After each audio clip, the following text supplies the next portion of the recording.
मुस्तफ़ा जान रहमत सल्लल्लाहु अलैहि वसल्लम को मसवाक करना कितना ही पसंद था और कितनी पाबंदी के साथ रसूल करीम सल्लल्लाहु अलैहि वसल्लम मसवाक करते हैं। और ये फरमाया अगर मुझे खौफ ना होता कि मेरी उम्मत पर मुशक्कत होगी तो क्या है मैं मसवाक करना हर नमाज के बाद या अपनी उम्मत पर क्या है लाजिम कर देता कि ये मसवाक करे।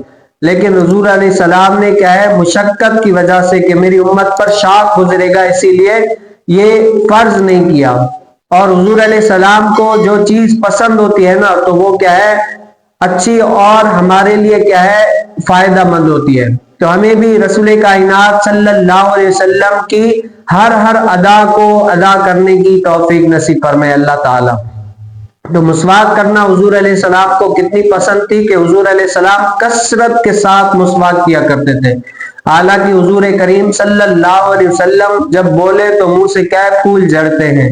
सामने वाला अगर हुजूर अलैहिस्सलाम की बात सुने तो हुजूर अलैहिस्सलाम की गुफ्तार को, लहजे को, हुजूर अलैहिस्सलाम की बात को, और हुजूर अलैहिस्सलाम बात करते हुए जो सांस निकलती है उससे खुशबुएं आया करती है। क्यों? हुजूर अलैहिस्सलाम के पसीने भी खुशबू आ करती थी।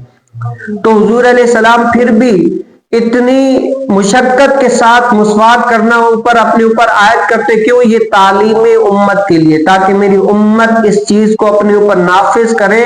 और जो आजकल जिन लोगों के मुंह में बू होती है या बदबू होती है, जो बात करें तो सामने वाले से घिन महसूस करता है, ये हुजूर अलैहिस्सलाम ने गोया कि अपनी उम्मत को तालीम दी कि अपने क्या है मुंह को भी साफ रखो। इसीलिए कहते हैं कि प्याज खाकर मस्जिद में आना मना है। वो इसीलिए कि जो प्याज खाकर मस्जिद में आएगा तो क्या उसके मुंह से प्याज की बू निकलेगी और सामने वाले को तकलीफ देगी।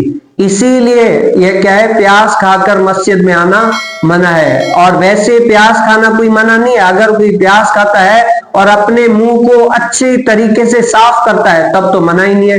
ये मना इसलिए है कि कोई ऐसे ही प्याज खाकर बस जाहिर सरसरी तौर पर कुल्ली करके आ जाए, उसके मुंह से प्याज की बू आए तो क्या है ये इसको मस्जिद में आना मना है, जायज नहीं है उसके लिए। और इसी तरीके से अगर किसी के मुंह में बू है तब भी क्या है उससे नमाज में भी उसका खुशू व खुजू बरकरार नहीं रहेगा। अगर किसी के साथ बात करेगा तब भी क्या है सामने वाले को इससे घिन महसूस होगी।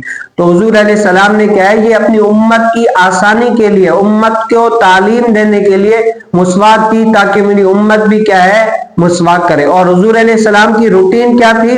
हजरत हुज़ैफा रज़ियल्लाहु ताला अन्हु ने कहा कि नबी करीम सल्लल्लाहु अलैहि वसल्लम जब रात में उठते ना तो अपना मुंह मुसवाक से साफ कर लेते हैं। आज मैं और आप भी रात को कभी कभार उठ लेते हैं ना तो क्या करते हैं पेशाब के लिए या किसी और वजह के लिए।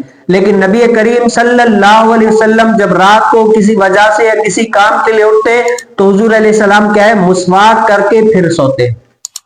और अहले इल्म ने ये बताया है जैसे आज लोग सुबह सुबह क्या करते हैं टूथ ब्रश करते हैं या मुसवाक करते हैं या कोई भी करते हैं, तो अहले इल्म ये फरमाते हैं कि सुबह आप मुसवाक या टूथ ब्रश करें या ना करें इससे कोई फायदा नहीं है। अगर करेंगे तो अच्छा है, लेकिन सबसे ज्यादा फायदेमंद क्या है कि पूरे दिन जो आप खाते पीते रहते हैं ना सब कुछ, यानी खाते हैं पीते हैं अलगस कोई भी, पूरे दिन जो आपका ये दांत मैदा सब कुछ इस्तेमाल होता है ना, तो क्या है मुसवाक करने का या टूथ ब्रश करने का सबसे बेहतरीन तरीका क्या है? सोने से पहले कर लिया करें। तो आप क्या होगी पूरी रात आपके दांत साफ रहेंगे, सांस भी अच्छी आएगी और इससे क्या है मैदे में भी तकलीफ नहीं होगी और बहुत सारे फवायद मिलेंगे। क्यों? क्योंकि रात को आप कुछ खाते नहीं, आपके दांत भी फ्रेश रहते हैं, पूरा मैदा भी फ्रेश रहता है और दांत साफ रहेंगे तो इससे आप अच्छा महसूस करेंगे।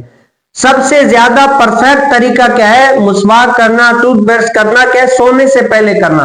अगर सुबह सुबह ये हमारी जो रूटीन होती है ना करते हैं ये कर ले तो अच्छा, लेकिन सबसे ज्यादा फायदेमंद क्या है? सोने से पहले। तो अल्लाह ताला हमें भी रसूल करीम सल्लल्लाहु अलैहि वसल्लम की इस सुन्नत को अदा करने की तौफीक नसीब फरमाए।